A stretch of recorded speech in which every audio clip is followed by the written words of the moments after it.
네, 마감전 업앤다운 김동현 전문가 연결했습니다. 안녕하십니까? 네, 안녕하세요. 네, 자 오늘 양시장 큰 폭으로 반등해주고 있는데요. 자 오늘 시장 좀 어떻게 판단하고 계십니까?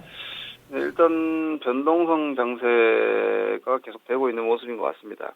글로벌 시장의 불안정 요인이라든지 혹은 걱정을 이겨내고 있는 특히 코스닥 셀트리온 효과 이제 이런 부분들이 상하 변동성을 모두 다 키워버린 상황이고 그리고 기관들 역시도 건설주 쪽에서 단기적인 좀 공격적인 수급을 밀어넣으면서 하방만이 아니라 상방 변동성까지 같이 키워놓은 상황으로 일단 이해하셔야 될 것 같습니다. 네, 자 그럼 종목 보겠습니다. 오늘 건설주 아주 센데요. 그중에서 GS건설 보겠습니다.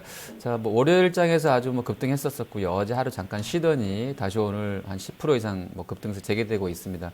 뭐 모건스탠리 창구로도 20만 주 넘게 매수 들어와 있는데요. 또 이 종목은 추가로 좀 더 올라갈 수 있다 이렇게 좀 봐야 되겠습니까? 바닥은 나왔을 수 있겠지만 추가 상승에 대해서는 뭐 이렇게 자신 있게 말씀드리기는 당장은 좀 어려울 것 같습니다. 현재 수급적으로 봤을 때 좀 강하게 밀고 올라온 건 맞지만 제가 지난번에 첫 상승 보이던 날 지난 7월 달에 자동차주의 역할이 될지 한번 보자라는 의견 드렸는데 이렇게 빠르게 올라가진 않았습니다. 그리고 좌우간 현재 건설주의 지금 반등 이유가 이제 더 나빠지지는 않을 수 있겠다라는 안도감, 거기서 오는 단기적인 커버링이기 때문에 이런 걸 연속적으로 기대하기보다는 주가가 좀 제대로 올라가기 위해서는 현재 약세 추세를 좀 수렴하는 기간이 좀 필요할 걸로 보이기 때문에 너무 높게 가치로 봤을 때는 지금도 사실 높다고 볼 수는 없지만 좌우간 플랜트, 건설, 업황 자체는 여전히 좋은 상황은 아니기 때문에 최악을 지났을 수 있다는 기대감이지 좋아진다라는 기대감은 전 아니라고 보기 때문에 추격 매수 좀 자제하시는 게 나을 것 같고요. 단기적으로 저가 매수 하신 분들은 이익을 실현하시는 게 낫지 않을까 싶습니다. 네. 자, 그리고 셀트리온도 아주 좋습니다. 뭐 올해 들어서 거의 20% 이상 올라 있고요. 오늘 하루만 해도 한 6% 아주 급등권인데요. 뭐 이 종목은 뭐 유럽뿐만이 아니라 미국 쪽, 미국은 빠르면 뭐 4월 정도에 램시마 뭐 판매 승인권 얘기가 벌써부터 나오고 있는데 지금 10만 거의 4천 원입니다. 조금 더 봐도 되겠습니까?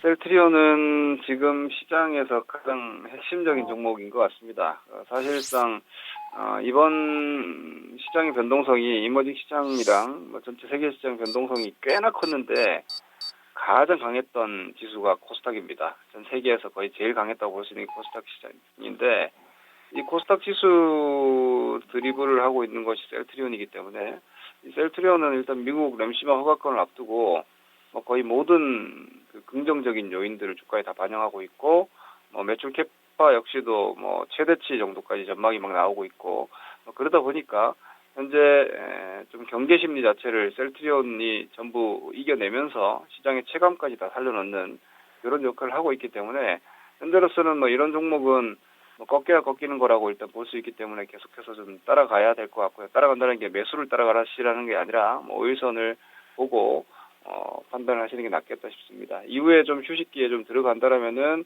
여타 종목들은 셀트리온보다는 좀 다시 또 약해질 거기 때문에 셀트리온 효과는 지금 현재 시장에서는 분명히 있어 보이고요. 그래서 셀트리온 시세는 보유자가 아니더라도 좀 체크하셔야 되겠습니다.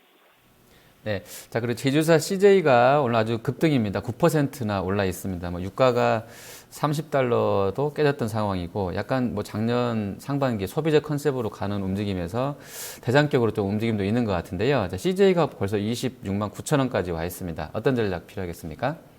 CJ, CGV, CJ ENM도 괜찮고요. 그리고 CJ 제일제당도 지금 좋은 소식들이 있고 사실 CJ가 지금 이미 다들 알고 계시지만 미디어와 소비 쪽으로 지금 집중되어 있는 사업 구조이기 때문에 계속해서 주가의 모멘텀은 살아 있었습니다. 그런데 주가가 오랫동안 좀 쉬었고요. 8월달 이후에 주가가 32만 원에서 22만 원이니까 조정폭도 한 30% 나왔고 주가를 다지다가 이렇게 단방에 빠져나오는 모습은 여전히 현재 시장은 저성장 국면에서의 어떤 틈새 종목군들이 복원력이 훨씬 더 강하다. 이런 정도의 확인이라고 보시고 여전히 그와 연동되어 있는 섹터 종목들에 대해서는 개별적인 판단하시는 데 있어서 좀 더 프리미엄을 주면서 시장을 보실 필요가 있겠습니다. 즉 오늘 올라오고 있는 건설주나 조선주보다는 여전히 이쪽이 낫다. 이렇게 일단 판단하시는 게 필요하겠습니다. 네, 자, 하락 쪽에서는 지금 한세실업과 LG전자, 메디톡스 주셨습니다. 한세실업은 글쎄요, 뭐 환율 부분 연결해서 최근에 좀 좋았던 부분이 있는데요. 오늘도 역으로 원달러가 좀 밀리게 되면서 같이 좀 움직임이 나오지 않나 싶기도 하고요. 뭐 지금 현재 한 3% 밀려서 56,500원 선까지 와 있는데요. 자, 이 종목은 뭐 실적에 대한 부분들도 좀 낙관적인 것 같고요. 좀 어떻게 좀 대응해야 되겠습니까? 네, 일단 주가가 올해 시장이 좋지 않은 자리에서 먼저 강세를 좀 보였고 오늘은 뭐 광범위한 반등이기 때문에 좀 소외돼 있다고 볼 수 있겠는데 뭐 괜찮은 것 같습니다. 나중에 언젠가는 주가가 꺾일지 모르겠지만 당장은 위태로운 자리에서 고비를 넘기고 다시 위로 올라섰기 때문에 현재로서는 뭐 양호한 조정인 것 같고요.